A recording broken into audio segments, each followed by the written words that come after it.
MJF and Adam Cole, the main event for the historic All In, has finally been confirmed. And yeah, man, it's we're looking forward to it after a very good segment, which we're going to jump straight into at the top of the show. What's up, people? It's your boy Mekz, WrestleManiac, if you will, out here reporting for Revolution Radio Duty. I'm alongside my co-host. Yo, people, it's your boy NK, aka the man of the hour, too sweet to be sour. Yeah, man, there's a lot to talk about today, man. There's a lot going on, man. There's a lot going on. We've been waiting for some movement in regards to this pay-per-view All In. I don't know if internally they've had some issues trying to book it with All Out being the following week and how it's gonna kind of all play out. But we've got definitely the first step, the most important step. Some would argue it being the main event, sorted now. Following the segment that we saw kind of in the middle of the show between MJF and Adam Cole. But yeah, just in terms of All In, we're on our way. What's your thoughts on that? This being the first match announced, and obviously we'll talk about the segment in a second. Yeah, I think you know what, like when All In was announced a few months ago, like I was thinking, oh, it has to be Kenny Omega, it has to be the Elite, or it has to be even CM Punk, just the biggest names on the card. But with the way things have transpired, Adam Cole and MJF are the hottest angle on AEW right now. So it's a thing of like, because I've seen like two sides of like the conversation where it's like, okay, do you put the biggest names on the card or do you put the hottest angle on the card?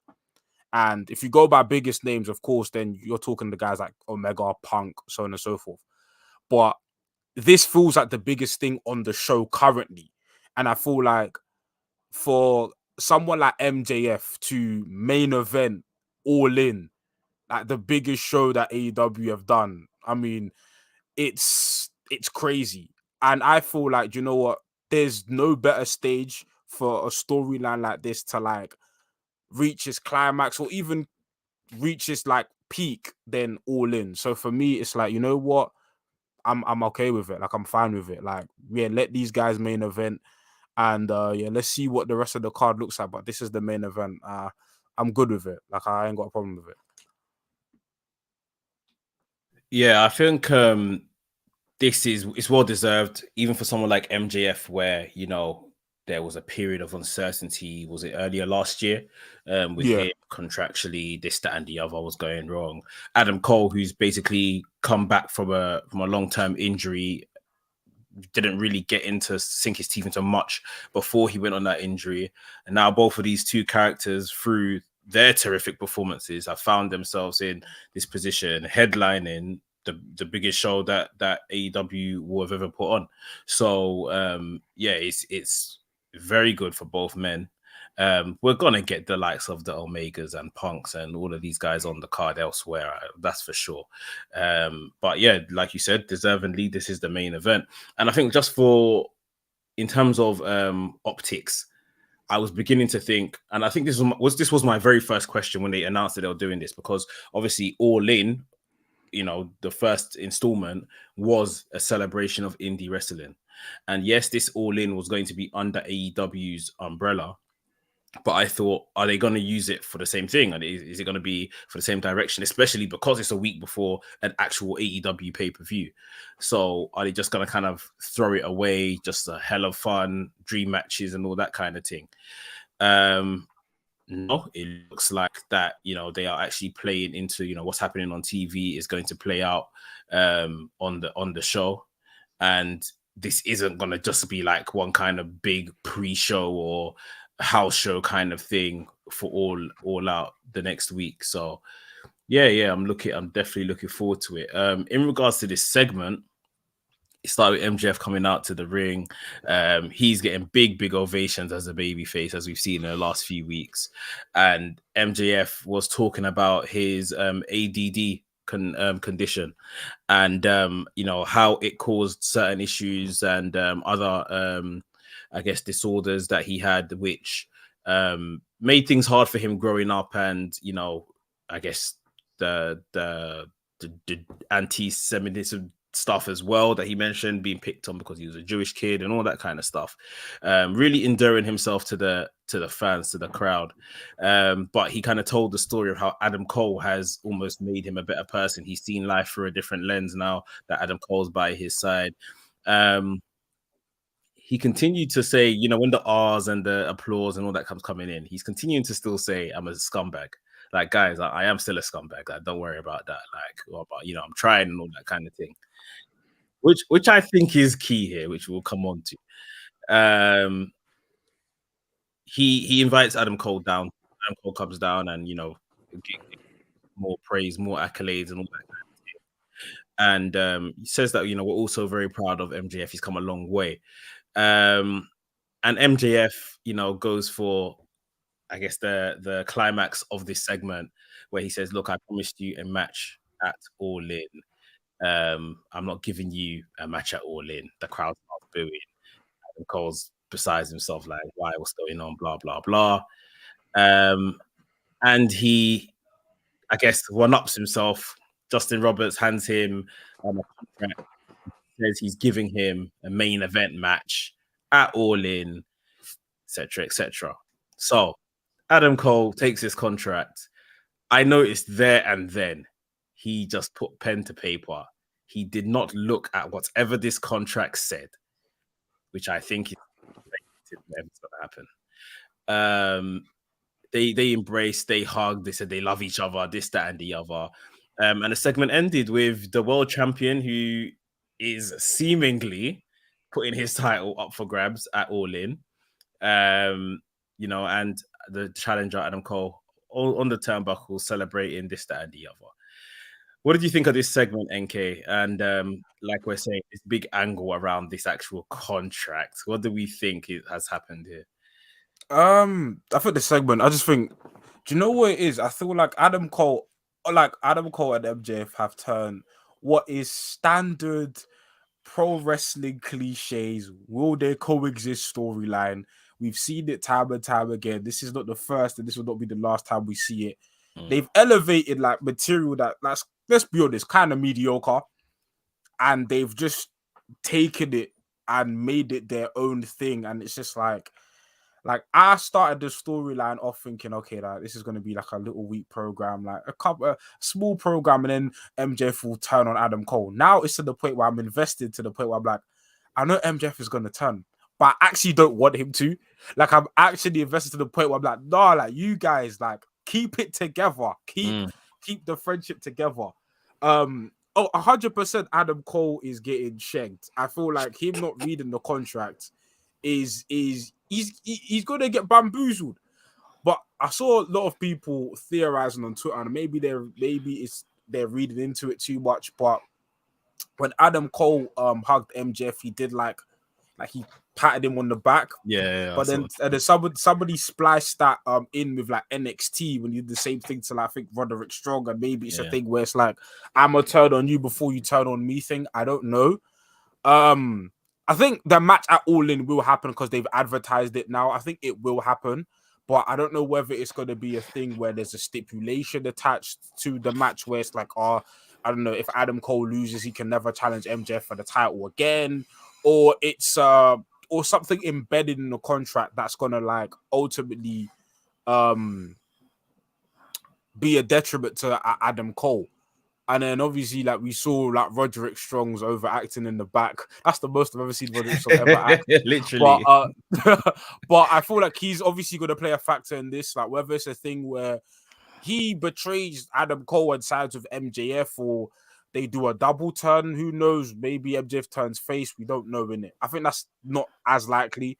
But I just think this storyline can go in many different directions. I think ultimately MJF still retains. Yeah. However we go, but it's less so the destination. It's just how do we get there? Like, how do we like get to All In, the finish of All In? What is the finish of All In? And then we've got All Out the next week, and obviously, you know, we've got a Mr. Phillip over there putting X's on titles and calling himself a real world champ. So maybe that's an All Out thing. But in regards to this, this was incredible, man. I feel like this is the hottest angle in AEW, and I think this is something more importantly that Adam Cole needed. we were kind of questioning, like, Adam Cole, obviously in NXT, tremendous run. Like, you could argue that he was Mr. NXT at some point. And then he comes into AEW. Obviously, he comes in while like the Elite Saga stuff is going on. And he was a decent part of that. But then it's kind of like once Kenny left and his feud of a Hangman ended, it's kind of like what we weren't really doing much of him. Then he got injured. Then he came back. And then the Chris Jericho feud was fine. But then the payoff to that feud, I believe it was Revolution or Double or Nothing. I think it was Double or Nothing. The Chris Jericho Adam Cole match was lackluster. Like, it wasn't good. And we weren't questioning Adam Cole per se, but we were questioning where does Adam Cole fit in AEW right now. Yeah. And this MJF feud has kind of just shown people why Adam Cole was rated so highly. They started off with an excellent match. Adam Cole's a tremendous wrestler. But then the reason why, people like me and you were raving about him in NXT is because his character work is second to none. And putting him with a guy like MJF, who's like one of the best characters in wrestling, let alone AEW, is just a recipe for success. And then we've seen some of the stuff these guys have gotten away with. No other guys can get away with. The dancing in the ring, man, they ain't getting away with that. Like they've gotten stuff over that 90% of that roster wouldn't dare touch. So yeah, man, these guys are just incredible, man. This feud's been incredible. Yeah, it's been really good stuff from top to bottom. From the minute the feud started as just this is the number one contender, you guys are gonna have a match, to the point where they were drawn against each other, the blind eliminator tournament. Then obviously we saw the vignettes. Now how the tournament has played out on TV, and now we're back at the world title. Yeah, they've done a really good job between them. I'm not sure this is going to be a world championship match. As in, it is in name, but I think like Adam Cole's gonna win at All In, and then MJF's gonna reveal this was up for the title in the contract. So you beat me, but I'm still champion. Do you want to do that stipulation in front of that many people? I think that will turn the crowd against the whole. What do you think it is then? If there is some type of funniness with that contract, what do you think it is? I think that's the most basic thing that they could do. And Adam Cole, like, I think firstly, Adam Cole in England, especially after that NXT run, is a masterstroke, putting him in the main event. Like, we mentioned Omegas and CM Punks, which are, long life thing, but like people that are kind of, I don't know how to describe it. I just think that Adam Cole main eventing is so important to the success of this, because he's just got such a big fan base developed over the last kind of 5-6 years because of NXT and stuff as well. So yeah, I think it's a complete masterstroke. Him winning would be immense, and then MJF returning to being MJF and being, this is great, and then maybe when the ref goes to hand over the belt, just snatching it back and being this wasn't for the title. Like, and I don't necessarily agree all the time with sending people home happy. Like, yeah. This is a big angle, and I think it'll be a great way to end the show. And even people know MJF, so it's not going to be disappointment. Like, it's like, there it is. Like, that's what we've been waiting for. Yeah, I just don't know if the contract is going to play into this. Yeah, I don't know what else they can do without it being glaringly obvious that, oh yeah, this is gonna happen, sort of thing. I think this is just a quick, small little thing that they could get away with. I've seen conversations of maybe they should like extend this past. I think the feud will extend past All In, but I've heard people say maybe they shouldn't have given us the match at All In, and they should have maybe waited to give us this match. Because why? I think there's more money to be made with MJF and Adam Cole as a pairing. So like because obviously we know at All In that things are gonna fall apart. So there's more legs on this, so might as well keep them as a duo. I've heard some people suggest that maybe Adam Cole and MJF should go for the tag team titles again. But my problem with that is that where does the AEW championship lie after that? Like, you can't not have the champion defend his title at like the biggest show you'll ever do. Do you know what I'm saying? That's weird. So I don't know, but I've seen that come up, and I've also seen people suggest that maybe they should have been Punk versus MJF as the main event instead, because of the what Punk's doing on Collision right now, and just because of the rivalry those two have had. Well, presumably that's going to be the main event of All Out. All Out. That's what you would think. So, yeah, I think that's why MJF retains some way, somehow. Or maybe, like you were suggesting, there's some type of stipulation where MJF is allowed to have people in his corner, and Roderick Strong comes in, and Roderick Strong is sided with MJF. Who knows? But yeah, MJF is walking into All Out as AEW World Champion. So something's got to give. But we'll see. And obviously, we still got probably the best part of 3-4 more episodes till this culminates at All In. So we'll see how these men get on. The other thing we wanted to talk about today before we get into the review is it came out, I believe, yesterday that the Elite have re-signed with AEW. Hangman Adam Page, Young Bucks, Kenny Omega not going anywhere. They will be at AEW for the foreseeable. Now, personally, I've said online, I'm not trying to see any kind of saga around these man's contract ever again. Like, they are this company. So much so, like, we thought Cody was in this company as well. Obviously, it was very apparent that these guys had kind of fallen out or weren't seen eye to eye backstage. We don't know what led to Cody's release, his contract leaving AEW for WWE. But I don't want to hear that these guys who are the founding fathers are going to leave or this, that, and the other. They're going to go elsewhere. Because they shouldn't. This is their company. They put the E in All Elite Wrestling. And I know a lot of this kind of stuff is fan-driven, and maybe more so than themselves. Fan-driven and dirt sheet-driven and stuff like that. But I just feel when something like this is happening on their name, they just need to come out and clear it up. Because they are this company. And I don't want to see them leave. As much as I was an advocate, I would love to see Omega at WrestleMania per se. You never heard me say I'd love to see Omega on Monday Night Raw. Like, I just want to see Omega on the biggest stage. Like, and that's it. Like, but as much as I would want to see that, this is their home, this is their company. And yeah, for me, I just don't want to see it kind of ever be a conversation. Like, they are the bricks, they are the foundation over here. And yeah, I'm happy they're staying.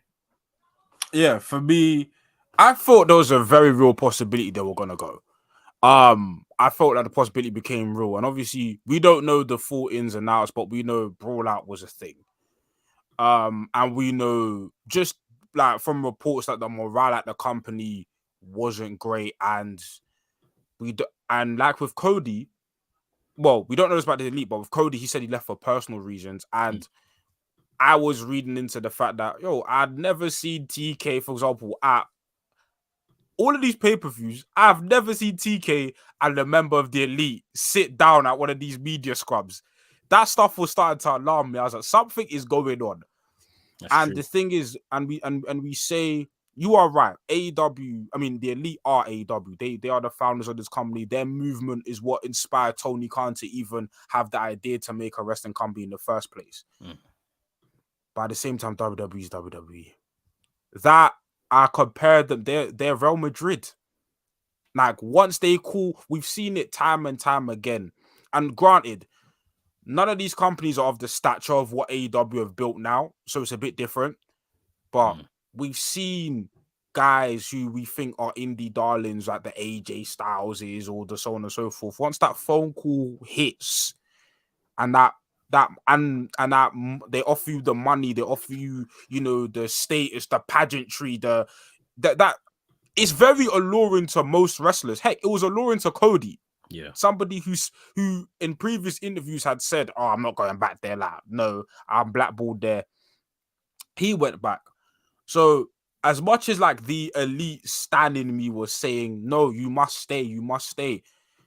If I rocked up to Philadelphia, WrestleMania 40 and saw the elite, I'd be shaking my head, but I'd be like, it's WWE, innit? You get But it. at the Yeah. end of the day, it's like these men are the founders of this company, and I feel never say never. I don't know if we will see them in WWE or not, but I feel like if these guys are to go, whether it's through retirement or whether it's to leave, they must leave their people there to replace them. They must leave. They must leave knowing that the company's in good hands. Good And if hands. they had left now, I was terrified. If they had left now, I would, because that would only add fuel to the flames of this organization. We'd have to start looking at Tony Khan in terms of how he handles talent and then comes to his contracts. And even during this period, what I've noticed as well, Tony Khan's got a lot of people to re-sign. FTR were people who had their contracts in doubt. They re-signed. House of Black re-signed. Roosh has officially signed like a long-term deal. So I feel like this is a period where I don't know what it is, but Tony said, you know what? It's time to arrange my affairs because there are too many loose contracts out here. Let me consolidate. And they got Moxie on a long-term deal, I think, last year. So they've got all the major pieces locked in for a significant period of time. Now we can start seeing, we can start building like long-term storylines, because I think some of the stuff that we saw in AEW might have been, oh, we don't know if their elite are signing. Let's put them in the trios division here. Let's put them in a multi-man feud here. That way, if they do leave, cool. It's not like detrimental. it's not detrimental. But now that they're locked in for a long time, listen, let's get to the matches. Kenny Omega mentioned Collision on Dynamite.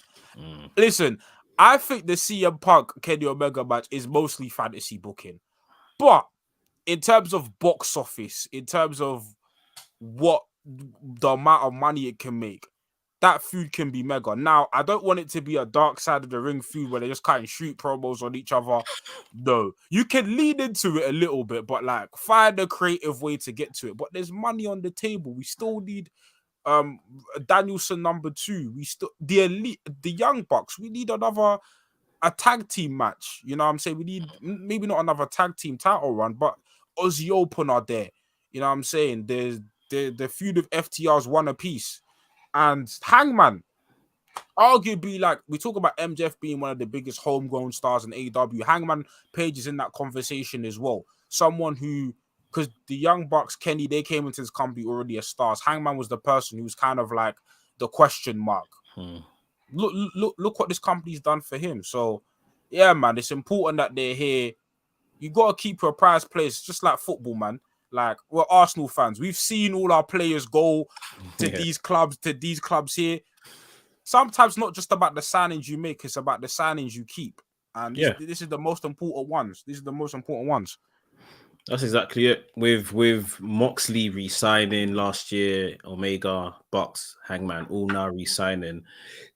This is what makes the company be taken seriously, because like the indictment of TK's work would have definitely come under discussion if after Cody leaving a year later, now these men leave and like, yo, what's going on? Why can't you keep these guys here? But kudos to obviously Tony sorting things out. I think the brawl out is well and truly, water under the bridge now. These guys aren't going to address it or come face to face in regards to it, or how many of us would want some clarity on that situation. They found a way around it. Cool, let's move on. So yeah, he's kept all his big, even CM Punk, and those times, if you remember, the CM Punk wanted out of his contract or whatever the case was, they'll have to pay him off. Like, they sorted that situation. Time is obviously a healer. If their contracts are coming up, months, in a matter of like December last year, like that, just after 3 months just after this brawl out situation happened, we may be having a whole nother conversation.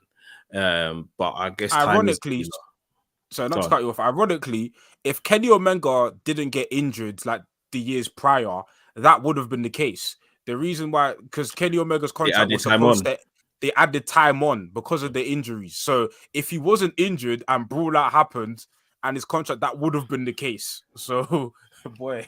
And then, rightly or wrongly, he may have made a rash decision. Yeah. Like, Brawl Out happens, and it's like, well, I don't want to be here no more. If this is how the leader is taking his stance, I want to leave straight away. And that could have turned out to be a great or a very bad decision. So, yeah, man, it's good to see that these lot are here. Like I said, personally, I don't want to see any more sagas with these lot. Like, by the time when, like you rightly said, they need to start organizing who are the next guys to come through, then I just want them to ascend into some, you know, it's obviously just backstage in it, but like it's like you're literally going upstairs into the boardroom and, you know, pulling strings from that position. And yeah, we're not kind of seeing you float around anywhere else or flirt with the opportunity anywhere else in it. Like, this is your home. So you guys are now the guys that have made it to the top of wrestling without having to use the engine that is WWE. So and you've made a company of it. Like, if you were still just wrestlers for New Japan or wrestlers at AEW, then cool, innit? But this is literally your company. So they've still retained their EVP status as well, from what I've seen in the articles. So yeah, man, and listen, they're probably earning great money. Yeah, of course. So, of course, with all the drama and everything around it, money would have obviously been the first thing they had make sure to pattern. So yeah, I'm happy to see it. Right, let's jump into the Dynamite review itself from Tampa, Florida. I believe they were in last night. The show opened up with Chris Jericho and Takeshita having a tag team match against Sammy Guevara and Daddy Garcia. And obviously this is amidst Jericho. Isn't he joining Don Callis' family? I feel like this was a good match to see all of these guys out there. There was obviously a lot of conflicts in offense because, you know, Sammy Guevara and Danny Garcia technically still answer to Chris Jericho. But yeah, we saw to finish, Don Callis used Floyd, got the bat, hit Danny Garcia with it. Audrey, the referee, didn't see it happen, although the bat was left in the ring. But she didn't put 2 and 2 together because she didn't see it happen. And Jericho eventually, after kind of asking Don Callis, what the hell are you doing, jumped onto Danny Garcia, got the pin, and yeah, got the win for him and Takeshita. I might as well just get to it now. Backstage, obviously, they weren't too happy. Chris Jericho was obviously disappointed, I guess, in himself that it's come to this. And we saw Daddy Magic approach him, saying that there's going to be a mandatory meeting for the JAS next week on Dynamite. What did you think about this match, NK? And it feels just a tad that this Don Callis family stuff either doesn't have an immediate direction or has taken a bit of a back burner in the last week or so. What do you think on it? Yeah, I don't think the Don Callis family is happening. I think my prediction is after the whole Jericho Appreciation Society meeting, Jericho declines. Okay. And that sets up, because I know obviously this is based off dirt sheets and rumors, so you know they've said Ospreay and Jericho's a potential match. And obviously we've seen through Forbidden Door and even in New Japan, but through Forbidden Door, that Callis and Ospreay have a relationship. Yeah. So maybe it's not a thing where Callis inducts Ospreay to the Don Callis families, but he's like, okay, well, I need you to do me a favor. Jericho's disrespected me. Have at him. Because I don't think because you are right. The only recruitment that's been happening is Jericho. That's it. Like, the only thing that's happening is Jericho, and I feel that Jericho will eventually like come back to the Jericho Appreciation Society. But in regards to the match itself, I thought it was a nice, tidy match. Nothing too special. Again, Danny Garcia is the gift that keeps on giving. With this dancing gimmick, like it's hilarious. It's the same gimmick every time, but it works. I kind of want to see what they do with Takeshita. I think pairing Don Callis with Takeshita has been a success, but it's kind of, I want him I want him to do more in his own, because we've just left like a faction war, and now we're entering like a faction storyline, and it's like I want Takeshita to do his own thing. Maybe we revisit the Kenny Omega stuff, which that's still left on the table between Don Callis and Kenny Omega. That saga's not resolved. Yeah. But yeah, I think this Don Callis stuff, family stuff, is a ruse. I don't think we ever get. I don't think we get like the Don Callis family now. If we do, it's post All Out, All In. I think that's a good shout. It doesn't look like there's any more bricks in play here. It's just obviously Takeshita that was already there, and then the pursuit of Chris Jericho. I like your idea. I like your suggestion. I think I would prefer the big match, if it's going to be, say, at All In, to be Takeshita versus Chris Jericho, and Takeshita gets a win over Chris Jericho. I think a lot for Takeshita. If it is the Ospreay thing, I think for me only adds to the fire, the fuel to the fire, that Ospreay is AEW bound come the new year.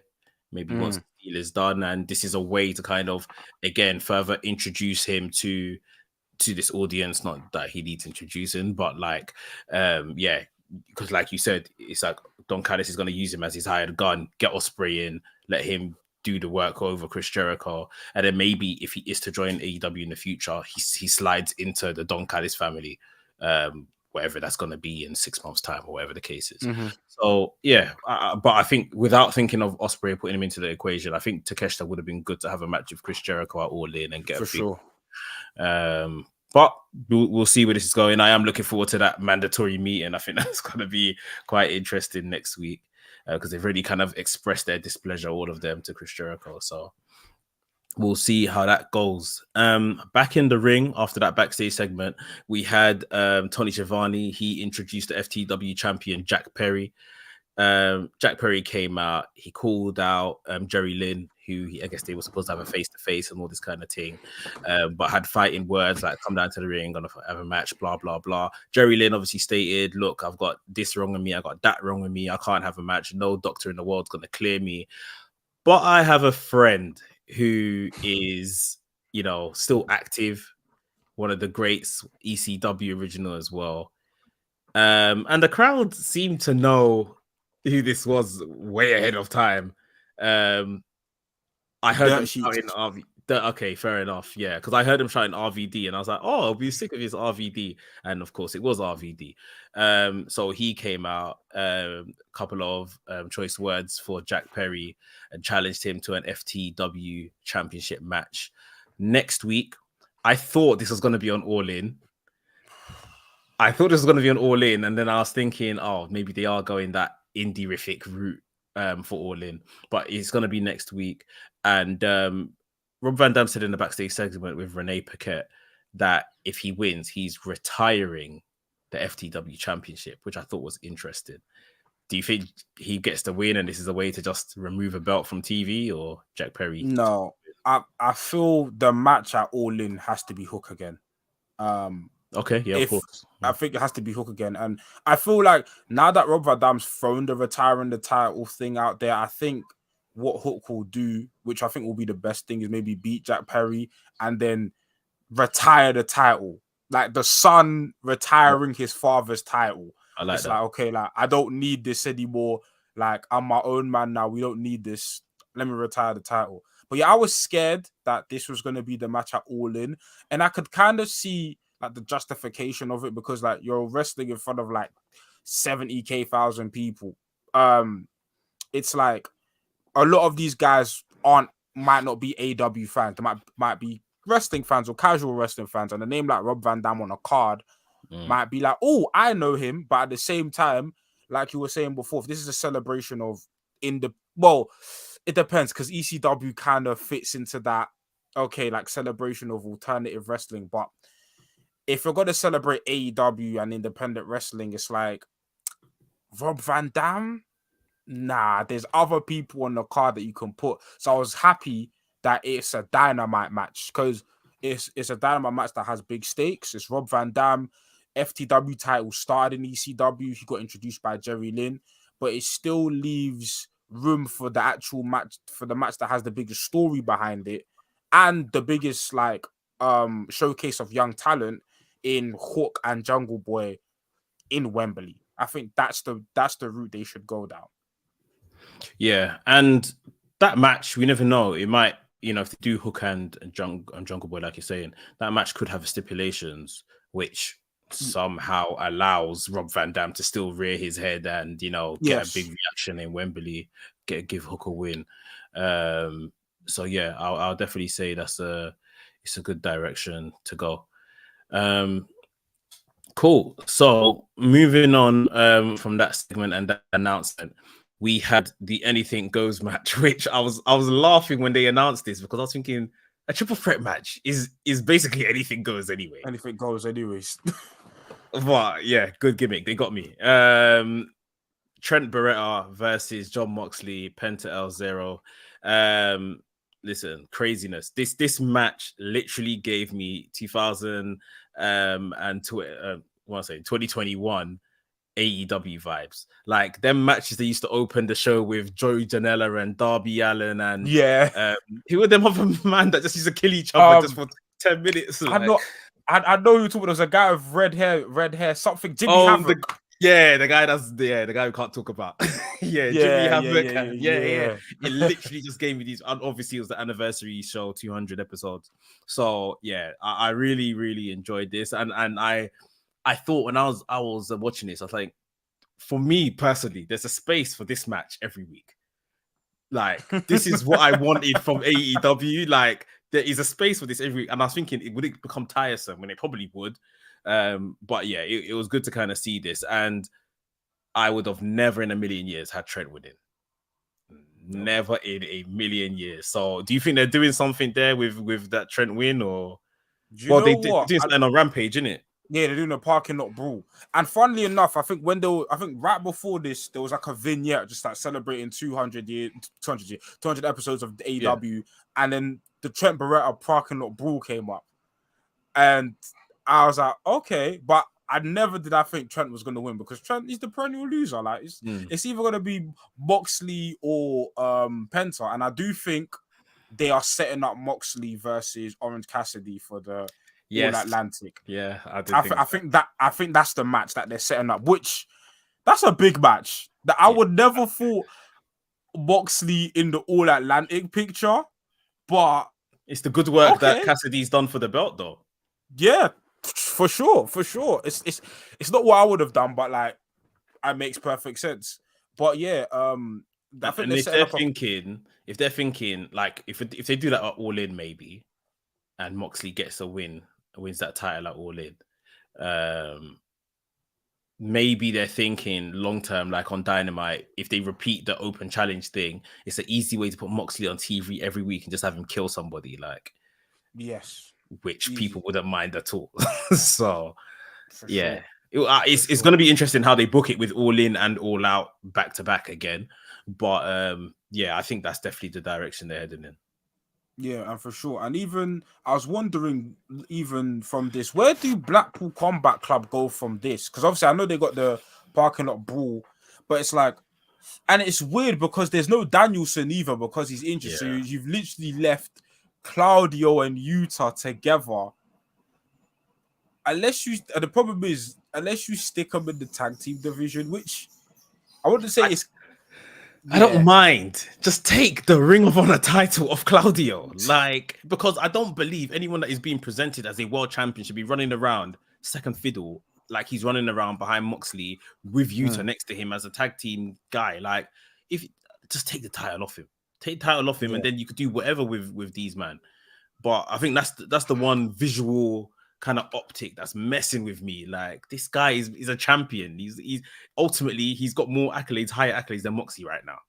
But we obviously don't rate him higher than Moxley.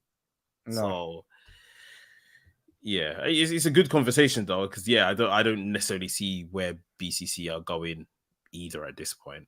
But because Moxley is Moxley, like he'll be fine.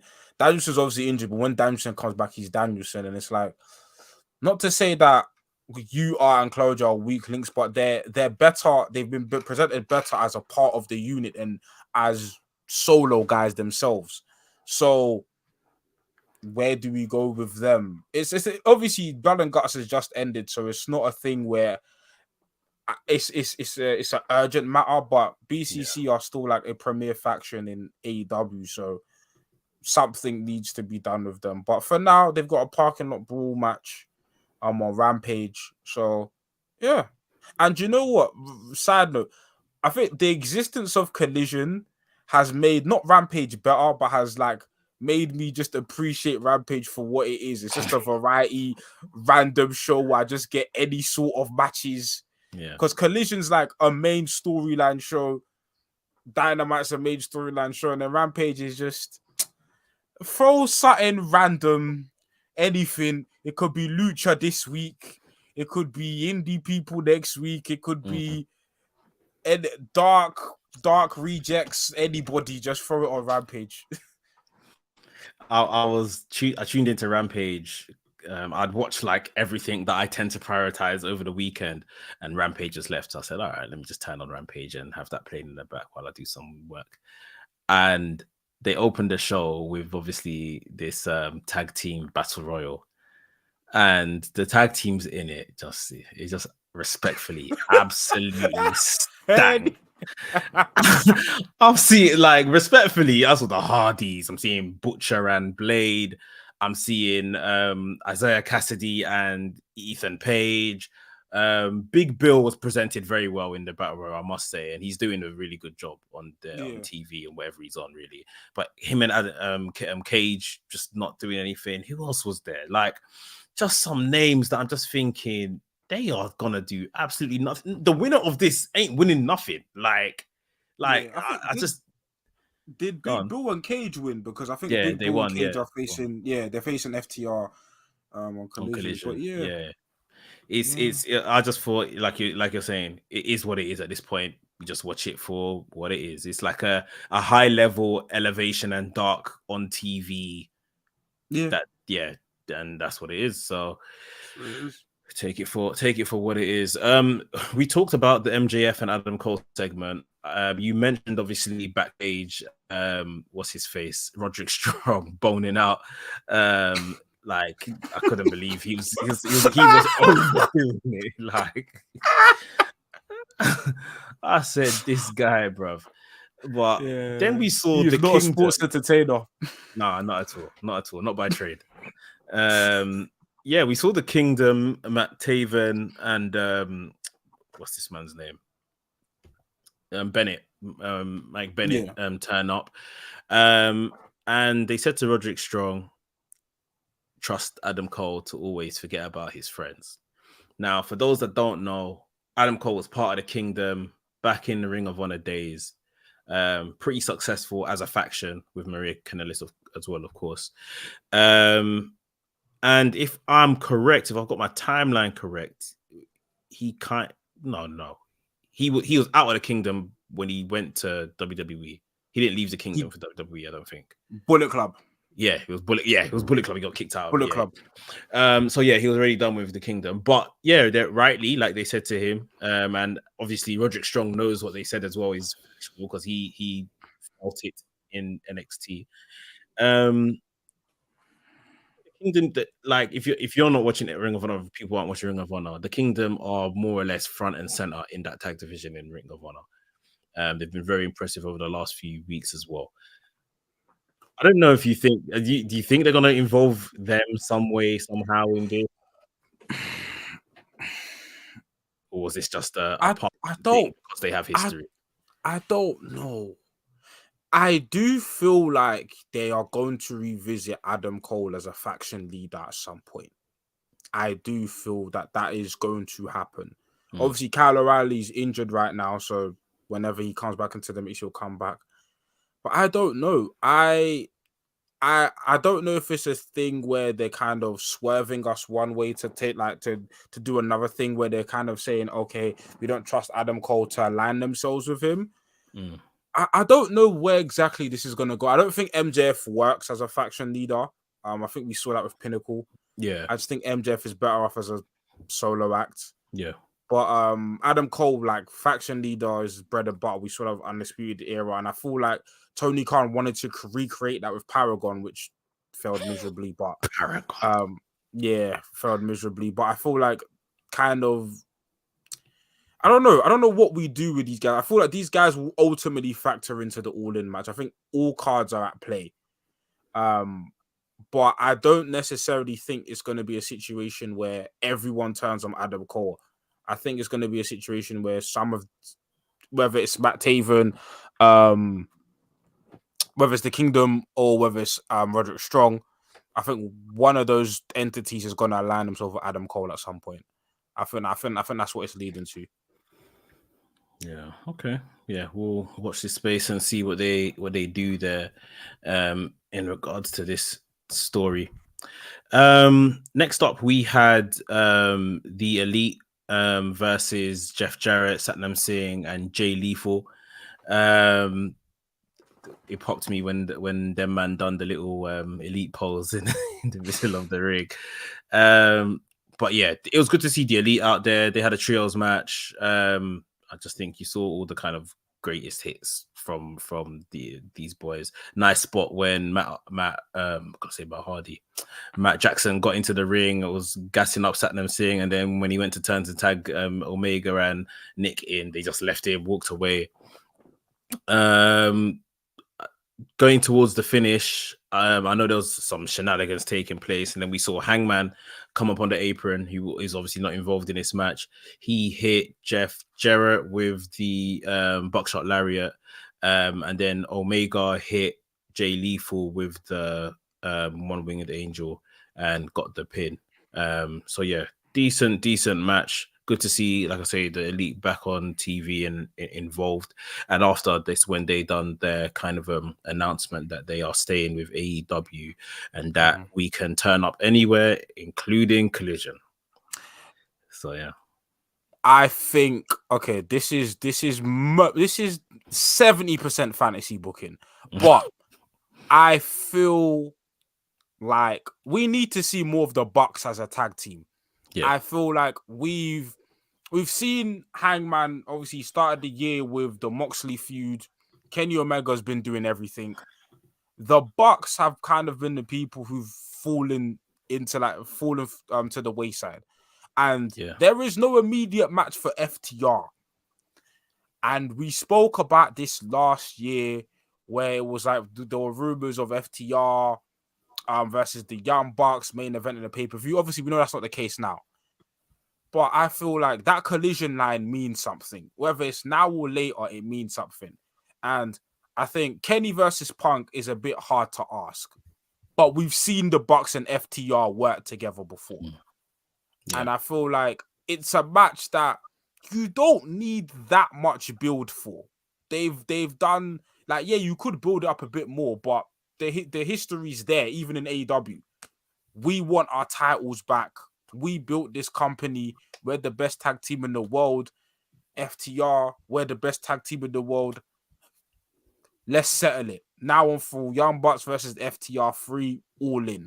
It's mostly fantasy booking, but I don't see an immediate match for FTR. I would have said Aussie Open, but then they've got the Ring of Honor titles. Unless you want, and I don't think they're gonna do title unification with Ring of Honor. It's just that muddies the waters too much. It's messy. I don't see an immediate tag team in sight. You could have done MJF and Adam Cole, but that's the main event. So for me, it's like, what else do you do? Yeah, it's the obvious, especially given the stage. This is the obvious. Like, again, my brain immediately goes to, well, if they do this on this week, what the hell are they doing the following week at All Out? But the stage is too big to, not have the biggest tag team match you can have. The rubber match of these guys, feud is one apiece right now in terms of who's beaten who. This is the rubber match. You can do it on the biggest stage possible. So it's going to be pretty hard to turn up that opportunity. It's just how they get to it at this point with 3-4 weeks left. Mm-hmm. You know what? I was even thinking about, like, I was talking about Collision, might as well talk about Punk. I'd say they might as well do Punk Jay White. That's a feud the championship match. As the real championship match. Yeah. Just do At because I All feel like In. All In. At All In. All Out, I think you has to be Punk MJF in it. Because you're in Chicago. Like, yeah. But I think I don't think this Ricky Starks thing continues till All In. I think that's kind of like it's a thing that ends on Collision. But then the biggest feud that's been happening right now is kind of Bullet Club Gold versus CMFTR anyways. So I think Punk Jay White, you've already halfway built the match. It's a big opponent for Punk. And Jay White, it gives some like Jay White a big thing to do. I think Jay White is kind of been rehabbed a little bit in Collision. It's still He not has. exactly what I want to see, but it's rehabilitation has occurred. He's Like outside of the hospital. He was in yes, A&E. He's yeah, outside. He's been saved. He's been mended. Like you're saying, he's not, I guess, right in the position. He's doing some tag team stuff, but it is a long distance away from whatever he was doing on Dynamite. Yeah, for sure. So put him on the card. I feel like, within the coming weeks, we'll see what this card unfolds, and maybe even with the build, will it be a situation where Collision's the all-out show and Dynamite's the all-in show, where we expect all talent to be on both shows, but like what build takes place elsewhere? Because obviously they still got a build to all out. I feel like the majority of stuff will be all in based, but you can't have like a week build for a pay-per-view is ridiculous. that right there is ridiculous. You have to set up something. So this is and while we're on this topic, I'll just run this past you now. I thought Collision on Saturday was excellent. I think that's the best Collision that they've done since it started, right? The one thing I had is, especially because MJF was there, CM Punk was running around with this Real World Championship. Why didn't MJF, and yes, he's doing tag team stuff at the time, why didn't he come out and just tell my man to shut his mouth? I'm the Real World Champion. For sure. And if that is the direction for All Out, then that is such an MJF thing to do. Like, you could have easily just got the wheels in motion if that is where we're heading to. Now, obviously, CM Punk can come out with the title again this week, and after the Ricky Starks match, held it aloft because he's gonna keep it, and MJF makes his approach then. But I just felt like that was the one little minor misstep. Even if it showed MJF backstage watching it on TV, thinking, "What's this guy on?" Like, I'm gonna fix this. Don't worry, Adam. I'm just stay focused for tonight, but I'll fix this. Then we just know something, especially like you're saying, because it's like, although we're getting closer to All In, All Out is the next week. So we literally have to build these two pay-per-views at the same time. Yeah, I agree with you. I feel like that was a massive misstep. You could have had an easy backstage segment with Renee and MJF and Adam Cole being like, MJF, did you hear what my man just said? Because I feel like if you want to save the face-to-face confrontation, fine, save that. But did you hear what my man said? And MJF's like, whatever, I'm with my best friend right now. We've got bigger fish to fry. Even that. Or even you could do a thing where, I guess they don't want to, if you wanted to do it this way, you could do a thing where you've got MJF on CM Punk on one side, Adam Cole on the other side, and it's like a thing where Adam Cole and CM Punk are arguing with each other. I deserve to face MJF because so and so. And it's like MJF's in the middle, like, I don't know who I want to face right now. You could have done a multitude of different things, but I agree. This whole real world title stuff, like, at the end of the day, you're legitimately champion. Like, my man's doing fraudulent things, and you're the champion. You have to call it out. But I agree. I feel like after this Ricky Stark stuff is done, we need to get the ball rolling on that. And I don't think they will confirm the all-in main event maybe until the week of All Out, because I think they were calling the go-home show of Dynamite and Collision on the same night.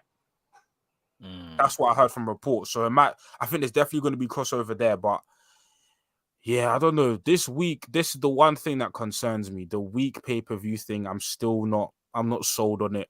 I'm not. It's risky.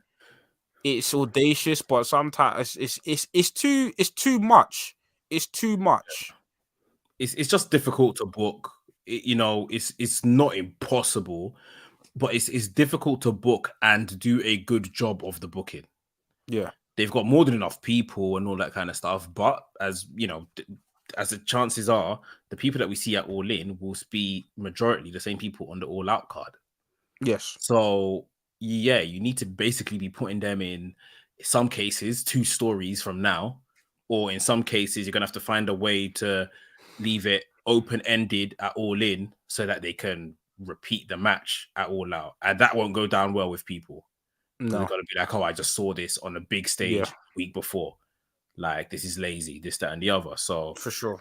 yeah, I mean, they've taken a date at Wembley where it's obviously available to them, and you can't. Maybe that would have been the harder thing to, schedule. So Yeah. maybe All Out is what should have moved. Following Yeah. this, like, Man. but yeah, All Out should have definitely moved. All Out should have, because like I said, Wembley, it's like you're flying overseas. Mm, Those dates don't come around often. You know, boxing's big over here. Football, like you probably don't get to book Wembley again for a while. yeah, So you take the opportunity. But United Center Chicago, they do that for Dynamites. Like, like they're in Chicago every other week. Like you could, yeah. and even after this, we must vacate All Out from the Chicago premises. I'm tired. Move it I'm elsewhere. tired. 100. Move it elsewhere, please. Yeah, we'll see what happens with there. We'll move on and talk about what was a very, very interesting vignette during the show. The Mogul Embassy newest member AR Fox was seen with Swerve Strickland. These guys were literally going on a glide. They turned up to Nick Wayne's crib, his where his ring, the Buddy Wayne Academy is. And they came in and said, "Look, we've never seen this in the flesh before, blah, blah, blah." We obviously knew they were up to no good. They beat the other trainees up, beat up Nick Wayne, bloodied Nick Wayne in the ring, left him there, smashed him over the head with a photograph of him and his dad, and, made reference that, "Oh, your dad can't see this at all. Your dad's not here," or whatever the case is. Very kind of sinister stuff. But I must say, this is the first thing regarding the Mogul Embassy, the Mogul Enterprises, the Mogul, whatever they were called before. This is the first thing I've ever been interested in that they've done, because I just felt that the personnel is now correct. Yes. And I never want to see what they called the embassy guys with him in terms of Brian Cage and Khan and all. I don't want to see them. Like, even I was saying this online. I'm not really sure what Prince Nana has ever brought to this act. Prince Nana is great. Like, I think he's really good, but I'm not sure what he's ever brought to the acts to enhance it like a manager tends to do. But Swerve and AR Fox just being on crud was live. Like, I was bare happy to see this. So yeah, like, what did you think of this? It was, I can't lie, these were on it. No, it's when when AR Fox pulled out a shank, I said, "What is going?" No, man was ballied up in the shank with a shank, and Swerve with a fur jacket, and man are pouring it on the floor. I said, "Do you know what? I'm with you. I rated the Mogul. The only thing about let's be real, Mogul Affiliates was carried by Rick Ross. Yeah, 100. It was carried by Rick Ross. That's it. Outside of Rick Ross, we weren't feeling it. Mogul Embassy, I wasn't invested. I wasn't invested in the slightest. But now these man pulling up to Nick Wayne's house. What the? I'm hearing noises towards. No problem. Yeah, it was something special. It was something special to see this. I think it was filmed very well as well. Yeah, like we've done the videography on it. We've done a great job. Oh, for sure. Like, it was like, this is kind of, it just added a layer of like legitimacy and just realness. Because it felt like with the Mogul Affiliates and Mogul Embassy, it was just a bunch of guys that knew nothing about each other, just being together. But like, and this is exactly what AR Fox needed as well. Because AR Fox has just become one of these guys that just eats pins on Dynamite. Like Yeah. AR Fox is in the match, he's losing tonight. Okay, cool. And he might be that guy in this faction, but it makes sense for him to be there. And I kind of compare it. We spoke about Bullet Club Gold earlier, but like, what Bullet Club Gold has done for Juice Robinson. Like, I'm not saying this to the same degree because obviously I think Juice Robinson's just a more expressive character, but this could be exactly what AR Fox needs because I saw more personality of AR Fox in this one segment than I've seen in his 1,000 Dynamite matches. Yeah. He was on crud. Yeah. And these two together, I remember like Lucha Underground times, they've done a lot of good work together. So they've obviously got good chemistry and that. But yeah, like you're saying, it's given AR Fox a whole new lease of life. Obviously, Darby Allin's still heavily involved.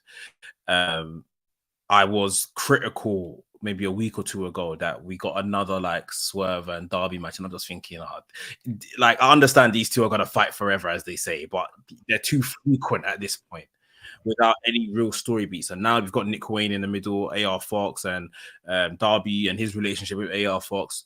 We've given this story some level of meat now, so we don't have to kind of just be giving us Swerve and Darby matches consistently on end. So yeah, man, this was a really good segment. We'll see how I guess Darby responds in his involvement next week. We got a Ring of Honor Tag Team Championship match. Aussie Open were on the show. They defended against Commander and El Hijo del Vikingo. I thought it was a decent match. You know, some good spots. Vikingo on his crowd as usual. But the Aussie boys kept the titles. They retained. Is there anything major you want to add to this match? No, not really. I can't lie. If this is a random tangent, Conan must hate Tony Khan because he's gonna steal all his talent. All of these guys. No. This is what Triple H was doing to Ring of Honor in NXT days. Yep. I'm telling you, because these men are gonna wrestle on weekly TV. They're gonna get used to this, and when they go back to AAA or whatever, they're gonna be like, "No, I want to go wrestle for TK." Hey, TK has a lot of working relationships. AAA is not a working relationship. That's a feeder system. Feeder system.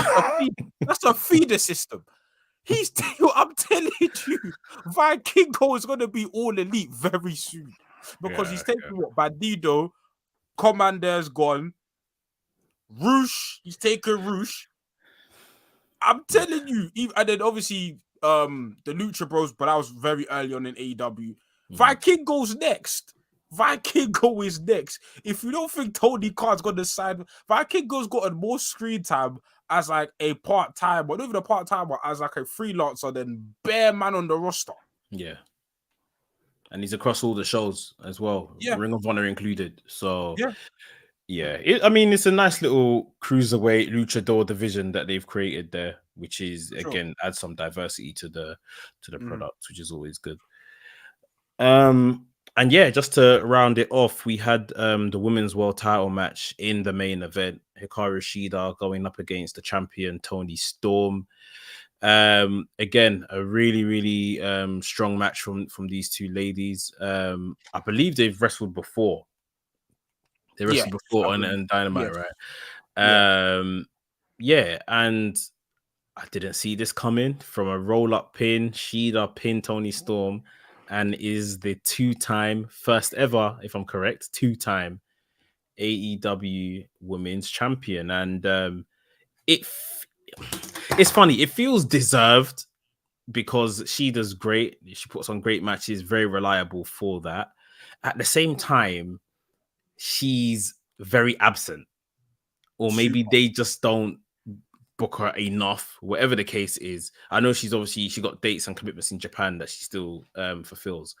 But yeah, I think, you know, we've heard in the last week or so, Jamie Hayter will not be back for All In, which is a bummer. And it's like that almost helped them make their decision. Well, for whatever reason, we don't need to stick with Toni Storm right now then. And let's move this belt around. What's your thoughts on Shida becoming champion? I feel it's weird because it's Hikaru Shida and she's the longest reigning AEW Women's Champion, but she feels, like you said, the most absent from the product. she feels like she's always like whenever she's here, she's treated like a big deal, but she's not here enough. Because I think the last match I remember seeing her that was like really prominent was her against Jamie Hayter. I think the reason why they took the title off the Tony Storms because the Outcast was going nowhere. Without Jamie Hayter, I mean the Outcast was already like we've ad nauseum like ranted on this how Outcast stuff. Like it wasn't doing much, but now you've taken out the main focal point of the story. It's like, what's the point? Yeah. And it's like I don't know what plans they have at All In, and obviously, I personally would have done this match at All In because I think it's the best representation of the women's division we have now in terms of like the two best wrestlers in the company with Tony and Hikaru. But now you've put the title on Hikaru. It's like, where do you go from here? But then I saw people online talking about it, and there's still a possibility we're in UK. They're gonna do Hikaru versus Saraya. I don't want to see that, but Saraya has done, I think, how many singles matches has she wrestled? Count on your hand. Maybe like 4, 5 max. 5 max. And I don't know if this probably is a conversation for actual wrestlings, but we need to talk about Saraya's run in AEW because what is this? Like, no, this is bad. Like, the question is what run? What? Because I don't think she's even had a run. This can't be called a run. No. Someone of Saraya's stature. It's coming up to a year because she debuted at Arthur Ashe Grand Slam. It's coming up to a year since her debut. What is going on? And the funny part is, I blame both sides. Everyone is culpable. I feel Saraya hasn't made a great account of herself in AEW, but at the same time, the stuff she's been booked in, just like a lot of the other women, hasn't been great. But in regards to Hikaru Shida, I don't know who you put her up against. Do you do Athena? Do you do Willow? I don't want to see Willow's won the Owen, but where does that go in terms of what the Owen translates to? You can't, because I don't want to see Willow win the Owen and then immediately lose at All In.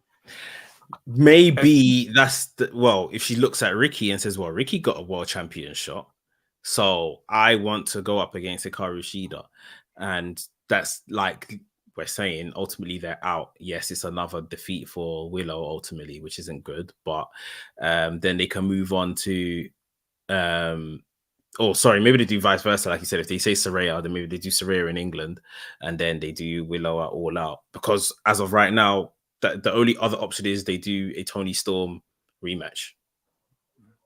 Which I think if you're gonna do a Toni Storm, if you're gonna do like a Toni Storm versus Hikaru Shida again, you might as well just save the match for All In.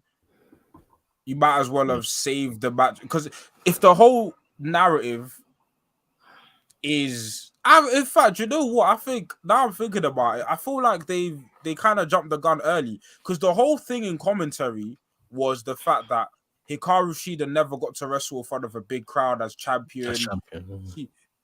So why not have her crowning moment in front of the biggest crowd? That's true. If the whole story is about like she never got her moment in the bright lights, have her moment in the brightest of all lights, like 77,000 people seeing you become champion. Yeah, it's a good point. I mean, I think that they wanted to give us something on this 200 episode night. And she has been AEW from the beginning. Those early days of Dynamite, she was ever present then. So it felt like a feel good moment because of what they were celebrating on the night. And there was an incredible shot that they got by complete coincidence of her holding the belt on the turnbuckle, and 3 people had 200 like right behind her. 200. Like, I just thought, look how God works, bro. Like, incredible shot that will live forever in the archives now. But yeah, I think that's it. They thought, let's give the crowd something big on this night we're celebrating. But rightly, like you're saying, maybe this would have been better at thing. You know, Toni Storm has a storied career wrestling in England, so they could have easily put her on the All-In card for the championship and made her defend against Shida, and people would have loved to see Shida win regardless. So yeah, maybe that is the biggest stage to do it. Maybe that's where we see the rematch. Who knows? Yeah. But yeah, I think we definitely do need to have a conversation about Saraya, to be honest. We have to. Getting away. It's bad. I think it's the worst signing AEW have made. Like, in terms of like execution, like expectation and execution, it's the worst. That's true. Because at least, because there's people like, we could talk about Keith Lee, but at least Keith Lee's, there was a point in time where it was like, okay, he's had high spots. Yeah. With Saraya, there's nothing. There's absolutely nothing. I think they may have looked at her, or she has maybe looked within and been like, yeah, maybe I can't do this at this level anymore. And we're here trying to raise the level of the women's division and perception of women's division. And I thought I've got it still in my bones to do this, and maybe I don't. Because the absence of her wrestling is very obvious. And yeah, from someone coming back with the injury she had, she shouldn't be wrestling every week. But you would have thought if you're making the big hoo-ha about going to another company to have the opportunity to wrestle, you would have been wrestling a bit more than you have. A bit more, yeah. And I honestly think Mercedes is around the corner. And I just think that's probably what TK is waiting on. I feel like Mercedes getting injured has completely ruined, and Jamie Hayter has completely ruined the plans. I don't think it was going to be Mercedes versus Jamie Hayter or anything, but I think those two at All In would have been like the thing to really put a stamp on the women's division and make a statement saying like, okay, like we're fixing the women's division, because the women's division has been in administration for about 4 years now. So like it's you know them ones. It's like them buildings in Old Street. They're always building something. They're always being built. That's women's division. There's always we're fixing it. Yeah. I think they, especially this particular year, they mortgaged maybe the entire women's division on a solid championship run from Jamie Hayter, and the inclusion of Mercedes, even going into the outcast stuff that they started at the top of the year. And obviously Jamie Hayter's injured and no longer champion, and Mercedes is injured and not present currently. And it's like, yeah, our entire plans for the whole year for this division have fallen apart because of these two people not being around, which is a shame. But yeah, good to see Shida as champion, and I guess we'll see again how they get booked for the future shows. We've done it. We've got through Dynamite and obviously some of the news, and looking into All In, All Out. Any last thing you want to add before we end off today? Yeah, let's continue the build, man. Let's be building. I want to see 2 matches a week now, whether it's Collision, Dynamite. It's 3 weeks away. There's time, but there's not a lot of time. You got 2 pay-per-views now, so let's get to the build, man. And I'm excited for All In, but I'm nervous because that walk to Wembley is carnival and wrestling.